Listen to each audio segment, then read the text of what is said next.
Hello बच्चों, मैं हूं केमिस्ट्री वाला डॉक्टर प्रदीप जैन। आइए आज हम पढ़ेंगे सोल्यूशन चैप्टर जो है एनसीईआरटी का जो पहला चैप्टर है सोल्यूशन, उसको हम पढ़ रहे हैं। अभी लास्ट क्लास में लास्ट वीडियो में हमने हेनरी लॉ के बारे में पढ़े थे। उसके कई सारे चीज हमने पढ़े थे। उसके हेनरी लॉ क्या होती है, उसके एप्लीकेशन क्या है, उसकी न्यूमेरिकल्स हमने किए थे, उसके ड्रॉबैक्स किए थे।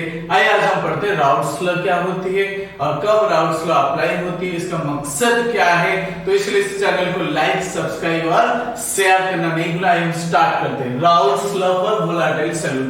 बस इससे जाने से पहले मैं एक चीज आपको बताऊंगा कि वोलेटाइल का मतलब क्या होती है, वेपर प्रेशर क्या होती है और ये कौन कौन सी फैक्टर्स के ऊपर डिपेंड करता है। उसके बाद जाकर हम क्या करेंगे ना, राउट्स लॉ को स्टार्ट करेंगे। इसलिए अब ध्यान दीजिए कि वेपर प्रेशर क्या होती है।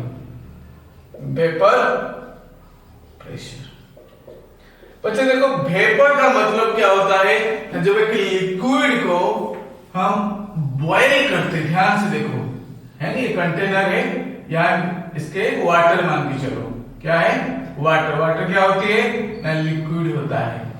क्लियर। तो लिक्विड को जब हमने क्या करते हैं ना, हीट देते हैं या हम बॉयल करते हैं तो इसकी वेपर यहां एक्यूमुलेट होती है। इतना तो पता है आपको वेपर क्या है। जब किसी भी पानी को या लिक्विड को गर्म करते हैं उसके ना वेपर्स प्रोड्यूस होता है। अब ये बात करें कि जो वेपर का जो प्रेशर है, इसी को हम कहते हैं बच्चे वेपर प्रेशर भी। सो हम यहां पे कह सकते हैं कि वेपर प्रेशर का मतलब होता है ना, pressure exerted by liquid vapour. Clear. So इस लिक्विड का जो वेपर है उसने जो प्रेशर को एग्जर्ट किया है उसी को हम कहते हैं वेपर प्रेशर। क्लियर। सो जो वेपर प्रेशर बच्चे देखो कि दो फैक्टर के ऊपर डिपेंड करता है। एक तो हम देखते हैं कि इंटरमोलिकुलर फोर्स ऑफ अट्रैक्शन, इसको थोड़ा शॉर्ट में लिख रहा हूं IF है। दूसरा जो होता है टेम्परेचर। बच्चे देखो, इंटरमोलिकुलर फोर्स ऑफ अट्रैक्शन का मतलब है कि एक लिक्विड मॉलिक्यूल और दूसरा लिक्विड मॉलिक्यूल के बीच में कितनी फोर्स ऑफ अट्रैक्शन है, इसी को हम कहते हैं इंटरमोलिकुलर फोर्स ऑफ अट्रैक्शन। क्या है ना, intermolecular force of attraction. Clear. So यहां पे हम देखते हैं कि दो फैक्टर जब आया कि IF एंड टेम्परेचर, तो एक लिक्विड के अंदर का फोर्स ऑफ अट्रैक्शन, बच्चे ध्यान से देखिए कि अगर एक वाटर मॉलिक्यूल और दूसरे वाटर मॉलिक्यूल के बीच में अगर फोर्स ऑफ अट्रैक्शन बहुत ज्यादा है इन दोनों के बीच में, तो ब्रेक करने के लिए ज्यादा एनर्जी चाहिए, तो कम वाटर मॉलिक्यूल क्या करेंगे ना, वेपर स्टेट को जाएंगे। तो इसीलिए क्या हो जाएगा यहाँ पे ना, जब हम वेपर ही कम होगा तो ऑटोमेटिकली इसके प्रेशर भी कम हो जाएगा। तो इसलिए हम देखते हैं कि इंटरमोलिकुलर फोर्स जितनी ज्यादा होगा तो वेपर प्रेशर उतनी ही कम हो जाएगी। सो हम कह सकते हैं कि vapour pressure is inversely proportional to intermolecular force of attraction. अब हम दूसरी बात करते हैं कि टेम्परेचर जो directly proportional to vapour pressure है कि ना, जितने ज्यादा यहाँ पे जब हीट या टेम्परेचर में दूंगा तो उतने जल्दी लिक्विड क्या करेगा ना, वेपर स्टेट को जाएगा और उतनी वेपर प्रेशर प्रोड्यूस होगा। तो कहने का मतलब ये है कि अगर फोर्स ऑफ अट्रैक्शन ज्यादा है तो वेपर प्रेशर कम हो जाएगी, अगर टेम्परेचर ज्यादा दे रहे तो वेपर प्रेशर ज्यादा प्रोड्यूस होगा। क्लियर। अब हम बात करते हैं बच्चे कि वोलेटाइल क्या होती है ना, नॉन वोलेटाइल क्या होती है। बच्चे देखो, वोलेटाइल का मतलब होता है that easily go to vapour state, that easily go to vapour state, जो आसानी से वेपर स्टेट को चला जाता है।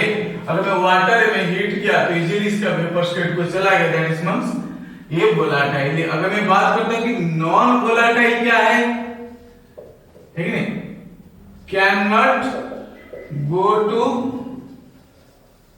वेपर स्टेट, जो वेपर स्टेट को नहीं जा पाता है उसको हम कहते हैं नॉन वोलेटाइल। ज्यादातर बच्चे क्या करते हैं, नॉन वोलेटाइल का मतलब वो ये सोच लेते हैं कि थोड़ा सा जाता है, ऐसा नहीं, बिल्कुल नहीं जाता है। अगर हम थोड़ा सा जाता है we can say that it is less volatile, it is क्या है, लेस वोलेटाइल है। क्लियर? इसलिए आपको बड़े ध्यान से इस टर्म्स को समझना जरूरी है। अगर आप टर्म्स को नहीं समझेंगे तो क्वेश्चन भी कंसेप्ट आपको समझ नहीं आएगा। चलिए हम इसको इरेज करते हैं। आइए हम राउल्ट्स लॉ जो होते हैं बच्चे, देखो ये solubility of liquid in liquid का एप्लीकेशन है। किसका? Solubility of liquid in liquid का एप्लीकेशन है। तो उसमें हम देखते हैं कि राउल्ट्स लॉ दो कंडीशन के लिए एप्लीकेबल है ना। राउल्ट्स लॉ जो है दो कंडीशन, एक तो होता है वोलाटाइल के लिए जहां पे सॉल्यूट वोलाटाइल होती है, और दूसरा कंडीशन है जहां पे सॉल्यूट जो है वो नॉन वोलाटाइल है। क्या है? नॉन वोलाटाइल है। तो बट आज हम पढ़ेंगे कि राउल्ट्स लॉ जो है वोलाटाइल सॉल्यूट के लिए कैसे एप्लीकेबल होती है। तो इसीलिए मैं इसको इरेज कर देता हूं, और हमारा जो मेन मोटो है वो वोलाटाइल सॉल्यूट के लिए हम देखेंगे राउल्ट्स लॉ क्या कहता है। राउल्ट्स लॉ का जो डेफिनेशन है वोलाटाइल के लिए वो कहता है कि the vapour pressure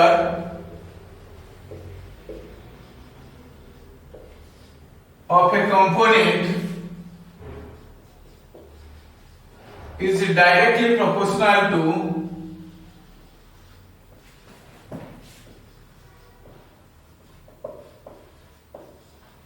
mole fraction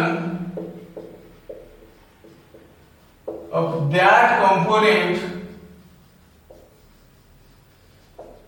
in the solution multiplied by vapor pressure in pure state। Clear? बच्चे इस डेफिनेशन को समझने के लिए थोड़ा सा अंदर घुसना पड़ेगा। क्या है? थोड़ा सा अंदर जाना पड़ेगा किसी भी चीज को। भाई आप गुफे के अंदर जा रहे हो तो आपको वहां पे भी अंदर जाओगे तब जाके पता लगेगा। इसी तरह राउल्ट्स लॉ का जो डेफिनेशन कहता है उसको समझने के लिए मैं आपको एक एग्जांपल देता हूं, ध्यान से देखो। ये ए कंपोनेंट है, दैट इज ए सॉल्यूट है, एंड ये है वोलाटाइल है, मतलब ये वेपर स्टेट को जा सकता है। तो अगर प्योर स्टेट में मतलब किसी के साथ जो कंबाइन नहीं किया है इसकी जो वेपर प्रेशर होगा P0 है।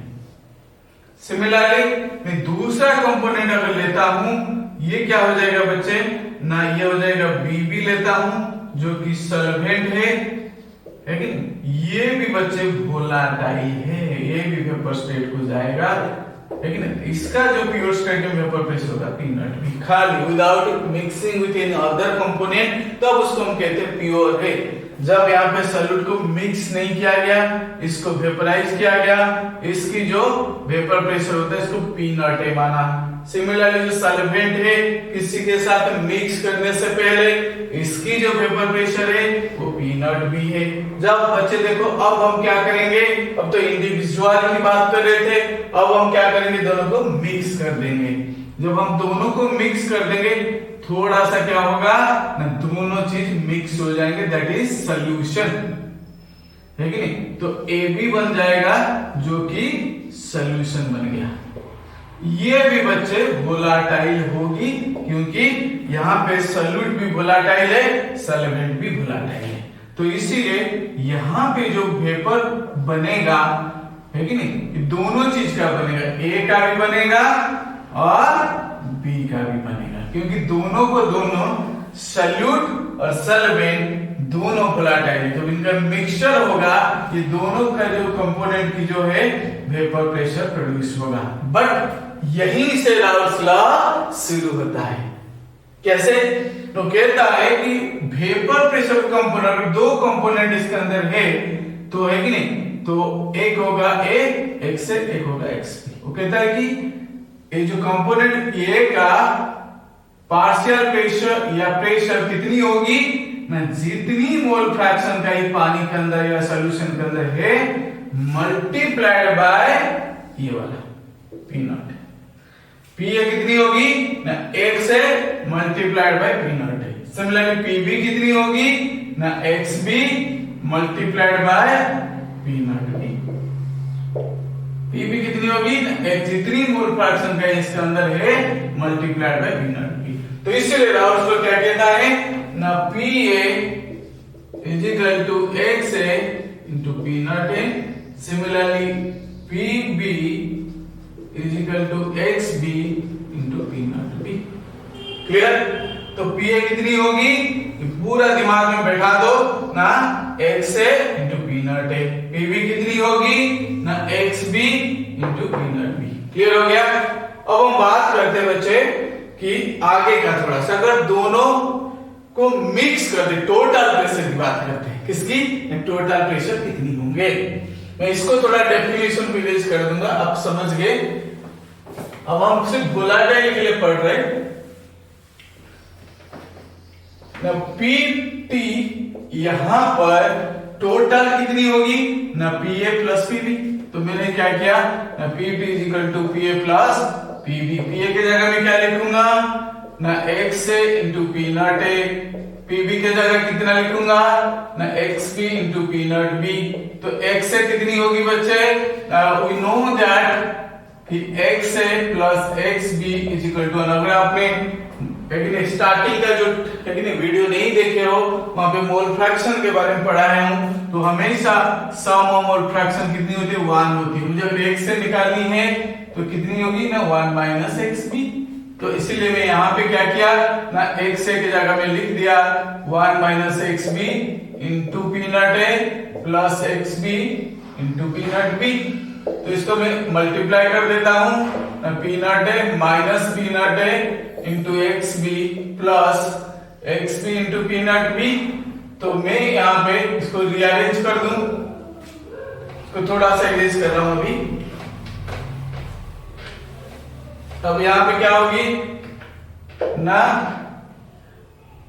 X B into P naught B. पहले इसको मैं लिख दिया minus P naught A into X B plus, ये वाला प्लस था इधर ले लिया पी नॉट ए।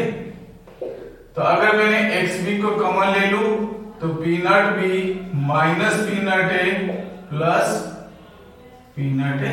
तो ये है टोटल प्रेशर। कभी कभी क्वेश्चन देता है कि टोटल प्रेशर दिया होता है, इनमें से कोई डाटा निकालने के लिए पूछता है। तो इसलिए आपको ध्यान देना है कि पहले हमने राउल्स लॉ ऑफ वोलेटाइल पढ़ा है, डेफिनेशन पढ़ा है, उसको एक्सप्लेन किया है। अब हम पढ़ रहे टोटल प्रेशर कितनी होगी। यहाँ पर जो सोल्यूशन के ऊपर टोटल प्रेशर, एक तो पी ए पार्शियल प्रेशर है, फिर पी बी पार्शियल प्रेशर है बी, और टोटल कितनी होगी जब दोनों को ऐड करते हैं। समझ आए? अब हम देखते हैं बच्चे कभी कभी इसके ऊपर ये चीज और पूछ देता है, वेरी इंपॉर्टेंट ना, mole fraction in vapour phase कितनी होगी। ध्यान से देखो, mole fraction in vapour phase. तो वेपर फेज में मोल फ्रैक्शन कितनी होगी ना, उसके लिए अलग फार्मूला है ना, y से रिप्रेजेंट करते हैं ना, Pa बाय Pa प्लस का क्वेश्चन आता है, एनसीईआरटी में भी है और अलग अलग जगह में। तो Pb अपन Pa प्लस Pb। क्लियर? तो ये है mole fraction in vapour phase, मतलब जिसकी वेपर फेज में मोल फ्रैक्शन निकालनी है उसकी पार्शियल प्रेशर ऊपर होगी अपन सम टोटल ऑफ बोथ, या और भी कुछ कितना भी कंपोनेंट हो सकता है, बट अभी हम दो कंपोनेंट की बात कर रहे हैं। क्लियर? एक और चीज हम जाते हैं कि लिमिटेशंस ऑफ राउल्स लॉ क्या है। राउल्स लॉ की लिमिटेशंस क्या है? Limitations of Raoul's. अच्छा देखो, राउल्स लॉ कहता है कि the solute do not associate or dissociate with solvent। Associate और डिसोसिएट नहीं होना चाहिए, और does not form any compound कोई कंपाउंड भी नहीं बनाना चाहिए। दूसरा है it is applicable in dilute solution. Diluted condition में होती है, क्योंकि अगर सॉल्यूट ज्यादा हो जाएगा, सॉल्यूट इंटरेक्शन ज्यादा होगी, है कि नहीं, तो उस कंडीशन में जो लॉ कहता है हो सकता है डेविएट करेगा। तो इसलिए एक डाइल्यूटेड कंडीशन में कि सॉल्वेंट बहुत ज्यादा हो, सॉल्यूट थोड़ा सा हो, उस कंडीशन में राउल्स लॉ एप्लीकेबल होती है। अगले क्लास में हम अगले वीडियो में हमने क्या करेंगे, राउल्स लॉ के ऊपर न्यूमेरिकल्स करेंगे। इसलिए इस चैनल को या नेक्स्ट वीडियो को वॉच करना नहीं भूलना है। Thank you so much, God bless you. Share, like और सब्सक्राइब करते ही रहिए। Thank you all.